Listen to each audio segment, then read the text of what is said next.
Well, we are on the verge of some new history and certainly in the midst of writing a new chapter here at wonderful Gulfstream Park. Keisha Courtney, Jason Blewett, happy Wednesday morning, everybody. A happy start to Pegasus Week.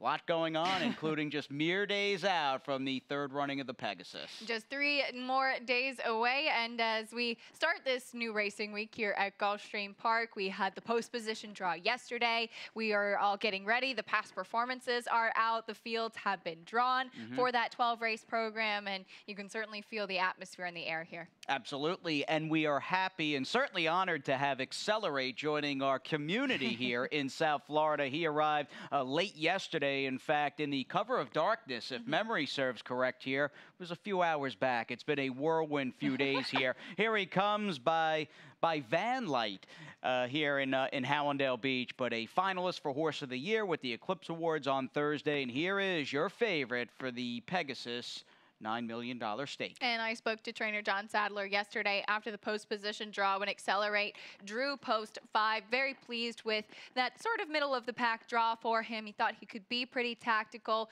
The son of Looking at Lucky, who did give Sadler his first Breeders' Cup victory and doing it in style in the Breeders' Cup Classic. And he said he doesn't really talk about that race too much because it does get him very emotional, as you can understand why. But the last race, the swan song, if you will, for Accelerate before he goes off to stud, and he looks like he's ready to go here. Absolutely, and he'll need to be ready to go. In fact, he'll likely, along with the likes of Arrogate and Gun Runner, two prior Pegasus winners who were also, much like Accelerate, Breeders' Cup Classic champions, he's going to need to run another race of his life because he's got to face 11, going a mile and a furlong, over a racetrack he has no experience over. And here is your field for the $9 million third running of the Pegasus World Cup Dirt, in which his main foe, I think in a lot of people's eyes, City of Light, drew post number 3. I think so too. And City of Light, the only horse to beat Accelerate in the past year, but Accelerate coming off of 4 straight Grade 1 victories. So impressive. And I think that really is that marquee, just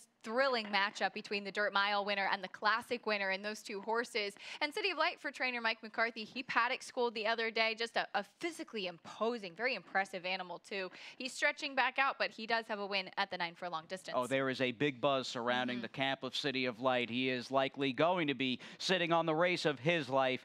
Can't wait to see what shakes out and who proves best with the winner share of $4 million plus Saturday afternoon. We also have, and this is a standalone event, but it will, life is so good here at Gulfstream Park that we have 2 races well worth over $5 million, including $7 million up for grabs with the first ever Grade 1 Pegasus World Cup Turf, a very international cast led by the very likable, no matter who you like in this race, if you're not a fan of Yoshida, you're in the wrong game. Oh, absolutely. Grade 1 winner on both turf and dirt. He's one of 2 for trainer Bill Mott, who also has Channel Maker right next door. And so Yoshida, he's the Japanese bred. And we also have Aerolith representing Japan coming in, Magic Wand from Ireland, real international flair, as you said, and 3 females taking on the boys as well. 4-year-old filly in Magic Wand, and then 2 mares in Aerolith and Fahan Mura. So a really diverse crew here on the turf. And keep it locked here to Gulfstream Park today over the next few days. GulfstreamPark.com, XBTV.com, and PegasusWorldCup.com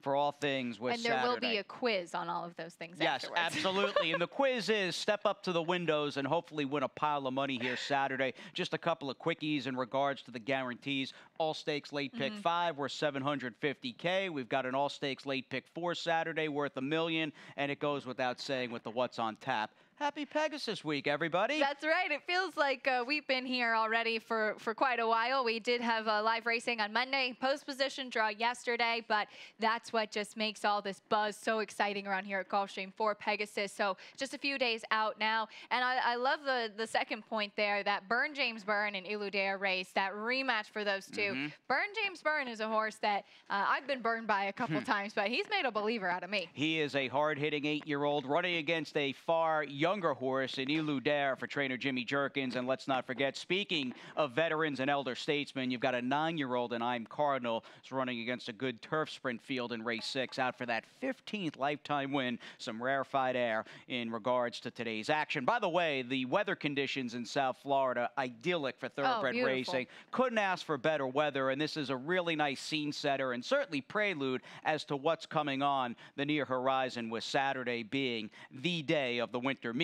Quick little rundown as to the carryover situation. Not one, but two 4, 5, 6-figure carryovers. There's a lot of money on that screen right now. There really is, and it starts right off in race number 1. We have 9 horses in the first, so that means it is a race that qualifies for the super high 5, $3,700 plus in that carryover. Any more race with 7 or more runners. In the 6th race, that is that big money wager, $424,000 for that Rainbow 6 carryover. And let's not get ahead of ourselves, but if there is not a single jackpot winner between now and Sunday morning, the entire pool will be a mandatory payout situation for the jackpot Rainbow 6 the day after the Preakness, this coming Sunday, January 27th, right? Not Preakness, Pegasus. Pegasus, right? Yeah, I thought I said the day after Pegasus. It'll be the day after Sunday, January 27th, not May 22nd.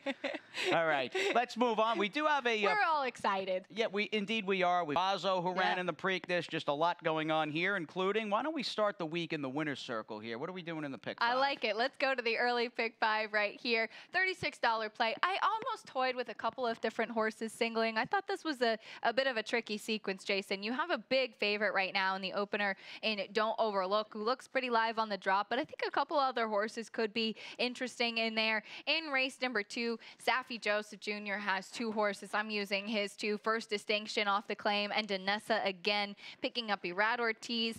In the 3rd race, I toyed with the idea of singling the Mighty Judge. I think on the drop for George Weaver, who's run just a few horses here, but man, has that barn, what they've sent out has run well. And Louis Sias in the saddle, of course, who's continued to have multi-win days.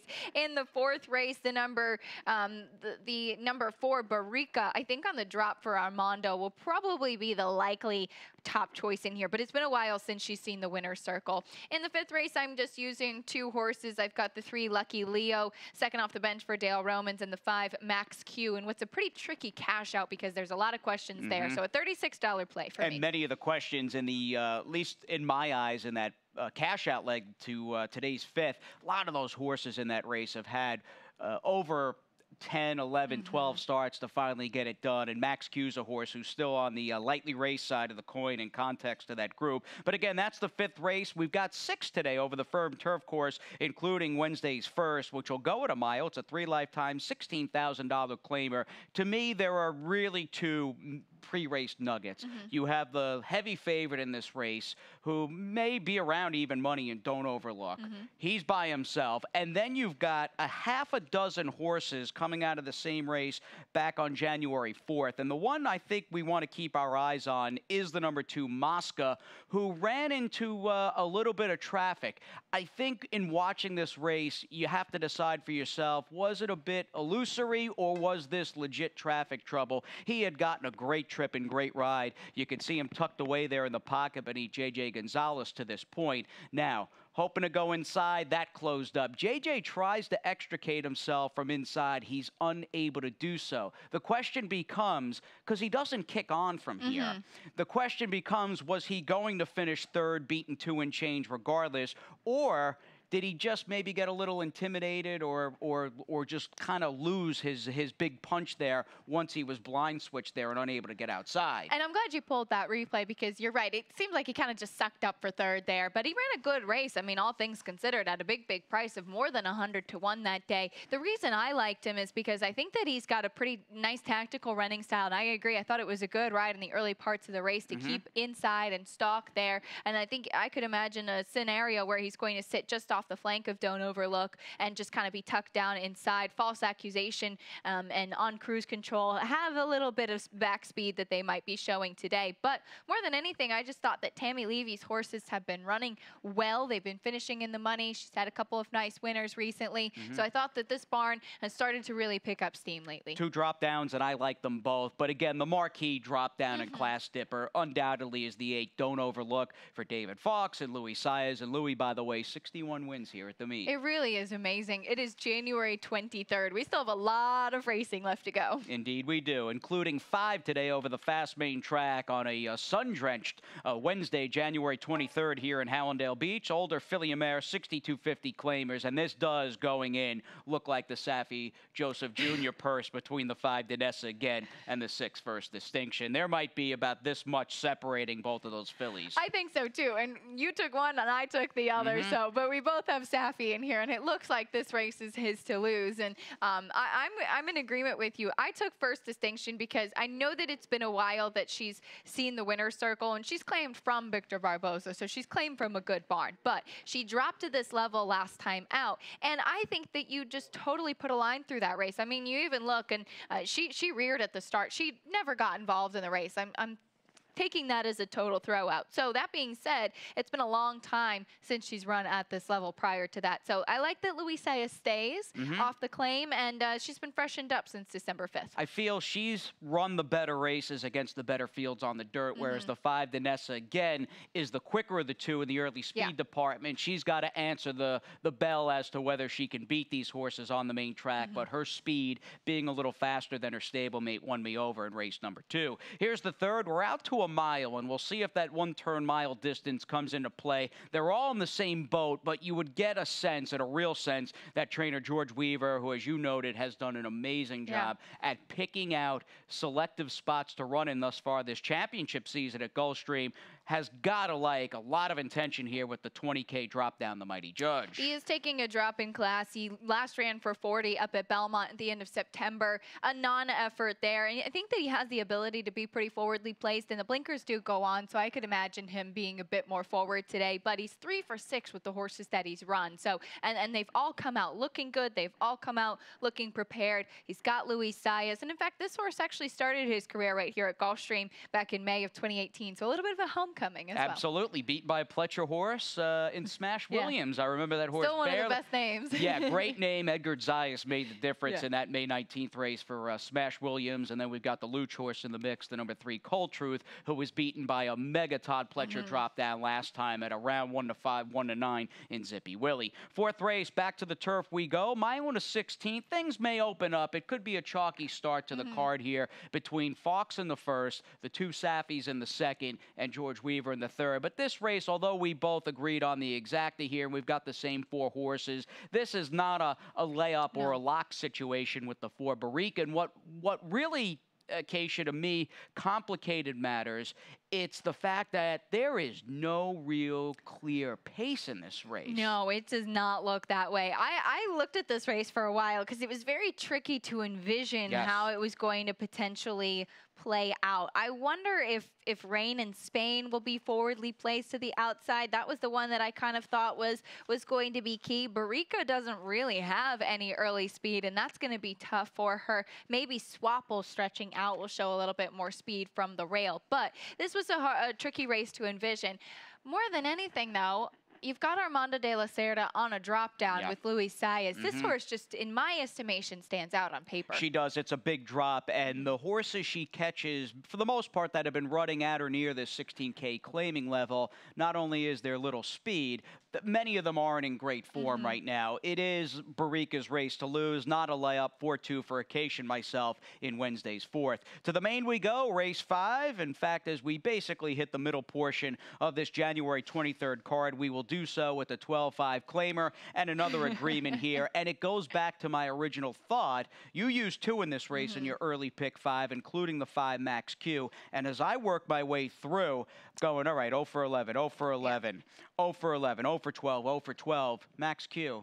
0 for 3. Absolutely. And this was another race I almost considered singling. As you go through, it could be a very formful early pick 5 in here. It certainly looks that way on paper. It looks that way. Unless Jason and I just totally jinx every horse and they have to carry the weight of the two of us on their back, which has happened before. But I went with the lightly raced horses in the 3 Lucky Leo, who's only had 2 starts on the main and against much tougher. And Max Q has only ever run against tougher as well. Kind of a similar look. Switching back to the main track for Rusty Arnold, Brian Hernandez Jr.'s had a good meet and just that big drop. All right, fast and firm as we take a little breather here on this Wednesday Pegasus Week edition. Gulfstream Today, back in just a second.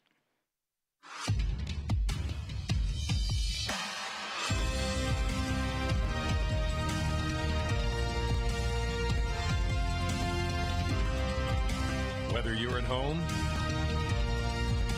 or at the track, have a stake in the race when you bet with ExpressBet. Sign up for an ExpressBet online betting account and receive up to a $500 sign-up bonus.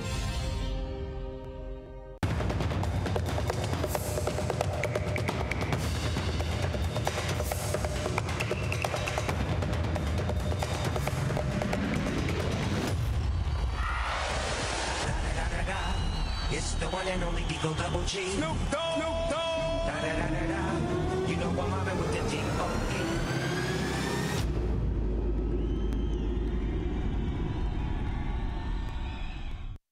About 45 minutes out from the Wednesday opener as we kick off Pegasus Week 2019 with Acacia and Jason. Glad you're here on Gulfstream Today. Whether you're on track with us or you're home or out there in simulcast land, you got a front row ticket to all things Gulfstream Park and beyond. And Snoop Dogg, he'll be in the house in a mere, 72 hours? I know. It's pretty crazy and it's exciting. And first post will be 11:30 a.m. here, but the Live Stretch Village does things to begin over there at 2 p.m. You'll have a great afternoon, a great view of the races, and then, of course, the party and the concert afterwards. All right, sounds good. 400,000 plus in this jackpot Rainbow Six. A new sequence kicks off in today's 6th race. We are on the turf for leg number 1. A good field. What are you doing? All right, we'll show you my ticket here, and it is a nice way to start things off. Yeah. I'm Cardinal. What a tough 9-year-old horse. Yeah. Really easy horse to root for. And Louis Sai is sticking aboard. I think that's a must-use, and he's my top pick, but I am going to back myself up with Warrior Rose, who ran very well last time out for the Clasaris barn. In race number 7, I'm going too deep there as well. Lovesick Kitten finally taking a drop in class. That could be key for that cult for the Maker barn as well. And then a similar kind of look, Belgrano's got some races on the go back for Antonio Sano. I thought he'd be a price and worth including in there. I'm going to be using 3 horses in race 8. That's a nice maiden 35 field. Big scratch, though, of the Chad Brown drop-down runner of Change Direction, which leaves it very wide open now. In the 9th, using 3 horses as well. Good fields continue on as we move through the card. 3 deep in race number 10, which I thought was a very tricky competitive race because you've got Burn James Byrne rematching with Ulu Dare, and then you've got Hierarchy coming in for Shug McGahee, who looks very tough with John Velasquez in the saddle. And we wrap things up with a good one. Maidens on the turf in the nightcap using 2 horses for 43.20. And I like the same 2 to cash out. In fact, in the late pick 5, and that includes the number 1 Beekeeper, who's really got a wise guy look to him this afternoon. A race that had a notable scratch. And speaking of scratches, race number 6 is our opening race today with scratches in the mix. The 9 Diamond Mint, our first scratch on the card. You can take out the MTO Delta Bluesman as well, so good news there. And again, the weather just delightful here in South Florida. And let's get to a replay first and foremost. Now, there's no Diamond Mint, who would have been rematching with this filly here, or gelding, excuse me, in Warrior Rose. This horse got a good ride, I thought, from Tyler Gaffleone. Of the pair, I thought Diamond Mint had the way tougher trip, just being hung out to dry 3-4 wide. This was Tyler G doing what he does best, just a textbook turf ride. And although this horse will lose by a tough whisker, no knocks on the last out effort here for Stevie K. I thought it was a big performance off of a bit of a layoff, too, about 4 months. coming off the bench and beating just a nose with that drop in class. Picks up Irad Ortiz today.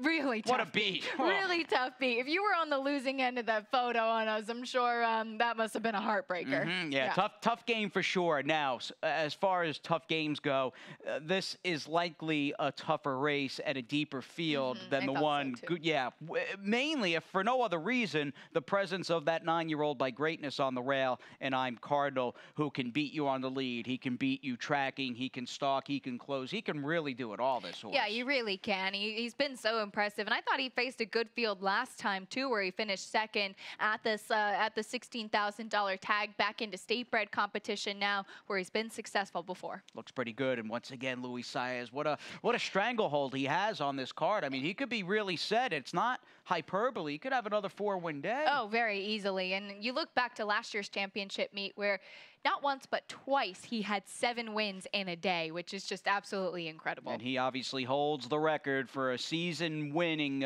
record at Gulfstream Park, 137 here last winter. Race number 7, meanwhile, does kick off Wednesday's late pick 5, and I happen to notice a number of agreements here, and this could be a very formful card. You know, as that goes, it's famous last words in that department, but 40-to-1 shot wins. Exactly. But first leg, Mike Maker, Linda Rice, Todd Pletcher, all 3 of them are on my ticket 149. Every one of their horses in that upcoming maiden claimer is taking a drop in claiming price and/or class. Big scratch, easily the biggest, on a card with very few defections, which is always cool. But change direction, there is a major change, and that's change direction being scratched out of the 6th. Booby Trap is my horse now, actually. Anything but against that field. That horse looks good for Mike Baker. 137 for me. New acquisitions basically rule the roost in race 9. All 3 of those horses, in fact, be it a claim or a trainer change, have a new barn in their corner this afternoon. West Point race of the day goes in the 10th. I reluctantly trim Burn James Burn. I'm going, this is one more chance for Eludair. I'm thinking cutting back slightly, a 16th of a mile will help that horse out. It just seemed like he got a little leg weary and hung a bit last time. Shug and Johnny's horse, Hierarchy, the 6 looks pretty good. And then 1-8 for me. The nightcap, would you agree, especially with no Bold Painter, the 9, who's an early scratch for Barboza. Would you say that race pretty much goes through Allegiance? I think it does. I mean, that horse was very good on the turf last time out in his first start for the Keneally barn, but I'm in agreement with you.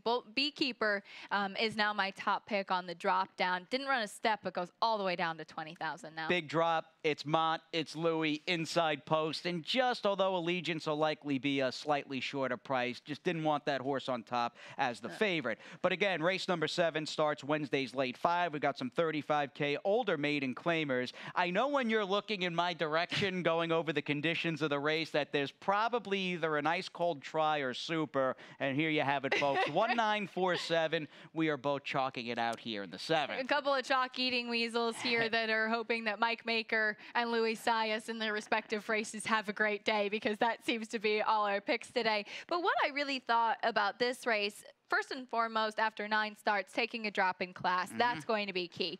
Also, similar to what we've kind of talked about earlier, I just didn't see a lot of speed in this race. And I thought on the drop, the One Lovesick Kitten could potentially either dictate the pace from the inside or sit a nice up-close trip. Very good point. As Todd's horse by Flatter drops down into maiden claiming company for the first time, the 9 Divide, and King Orb has run well, but has done a good job at burning a truckload of money of late. He'll try to rebound here with Irad Ortiz for 35,000. Let's move on to race number 8. Again, the biggest scratch in my estimation on today's card in the number 3 Change Direction, and we go right back to the red and white of the Ramseys and of course the white bridle of trainer Mike Maker with Booby Trap, who's first time in a maiden claimer. This is a race where I feel as though, Acacia, after Chad's horse scratched, it's either Booby Trap or somebody goofy winning here. Yeah, this becomes a very tricky race. Now, you knew that Chad Brown's horse, whether you liked him or not, was going to take a lot of money on the drop, the presence of the connections and switching to the main track in there. But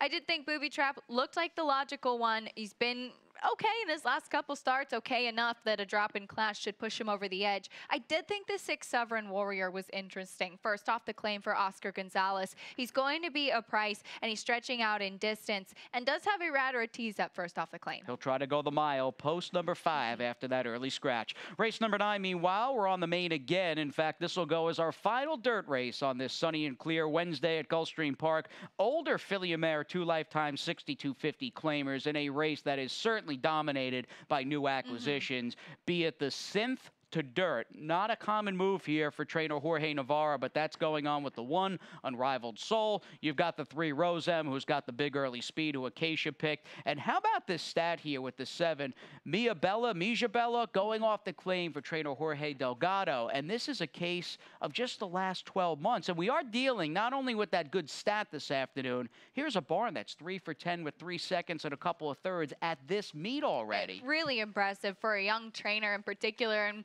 we've been kind of updating this stat, you know, over the past couple of months because it's been impressive what's been going on here throughout the championship meet. And this was a horse that has a couple of races on the go back that look pretty okay. Miguel Vasquez going to be in the saddle, but I respect this horse a lot too. I think I used him on the pick 6 as well. I just went with the speed play of Rose M, and first off the claim for Gilberto Zerpa. And then we have the Navarro trainer change, synth to dirt, just 2 for 5 in that category over the last 5 years. In fact, a couple of horses coming down from Chile Woodbine now with trainer Jorge Navarro, because we have the number 1 Golden Spear, who will be a much higher price than Unrivaled Soul. As we flip the page, we come up to race number 10, our West Point race of the day. And all right, one layer is the Shug Johnny horse and Hierarchy, who is making his 4-year-old debut. The other, and perhaps the biggest, I think it's the biggest, is the 3-horse rematch, which mainly involves 2 horses from December 30th. And here's the race back right before New Year's Eve between Burn James Bird, who's just a rock-solid 8-year-old, and Ilu Dare, who's the gray towards the back of the pack, highlighted beneath the Centennial Farms colors. I thought as though Ilu Dare never really had any good position, and this move, watching the race live and in real time, I remember thinking, wow, look at this move. I mean, he just basically passed the entire field in a quarter of a mile. That wide trip and big wide run may have ultimately caught up to him in deep stretch in a slightly longer race than what he's in today, whereas Burn James Burn, could he have gotten a better trip and better ride from Jose Ortiz? I mean, that ride was a thing of beauty. Oh, that was an absolutely perfect ride. And it looked like Ilu Dare here was kind of done. So I agree with you. I think he got a little bit tired in the late part of the race, and just an absolutely beautiful move with Jose Ortiz aboard. Now, Burn James Burn, the interesting layer here is now he's not with Mike Maker anymore. First off the claim for Rob Falcone, who's had a couple of horses win very nicely here throughout this meet, and Luis Saya is going to be up. So like I said, this horse has made a believer out of me, but I'm with you. I think the other 2 horses might have just a little bit of an edge here, and I took Shug and Johnny. I think that this is a horse that's moving in the right direction. I like what I saw from him last time. I think that was a race that has going to put a good bottom underneath of him, and he's been working very well up at Payson Park too. All right, Shug Johnny, and love that black and cherry with colt by point of entry. Race number 11, we go from one potentially winning Hall of Fame trainer to another, as Acacia and I see fit to go 1-8 in the nightcap between our race, between who we liked in the exacta. They'll likely be the first 2 betting choices. We both picked the 1 in this 3-year-old 20 maiden claimer on the turf, the number 1 Beekeeper. I said it earlier in the late pick 5. This horse to me, and there maybe aren't that many logical options on paper, but this horse screams kind of quote-unquote wise guy horse to me in the finale. Likely will take a drop, might win, might be claimed type deal here for Bill Mott. But given the way that he ran or didn't run in his debut. Riddle me that. Go on. I know. Say that 10 times fast. I think that he's won in here. I had Bold Painter on top right at the start. The horse that I'm intrigued by, and the wino that I am, could not leave out the 10 Wine at the Beach, because on the stretch out with Chuck Lopez aboard, this horse will probably be one of the pace players. And bred up and down, left and right, north and south for turf. Treasure Beach, Loire de Zanamo. We know somebody else who's bred for the turf. Certainly loves turf racing. Maybe not bred for the turf. That is Big Pete Aiello. He's coming up next. He's got very few Wednesday scratches and changes, so sit tight. Acacia, myself, and Ron with you all day. Downstairs, looking forward to it. Have a great Wednesday, everybody. One of the world's most anticipated thoroughbred racing events of the year returns. The 3rd Annual Pegasus World Cup Invitational at Gulfstream Park in South Florida. Drawing competition from around the world with a $16 million purse split between 2 Grade 1 races. On the dirt and on the turf. Experience the incredible fashion, spectacular world-class service and entertainment, and the unrivaled adrenaline of the Pegasus World Cup Invitational. Saturday, January 26th at Gulfstream Park. Get your tickets now at PegasusWorldCup.com.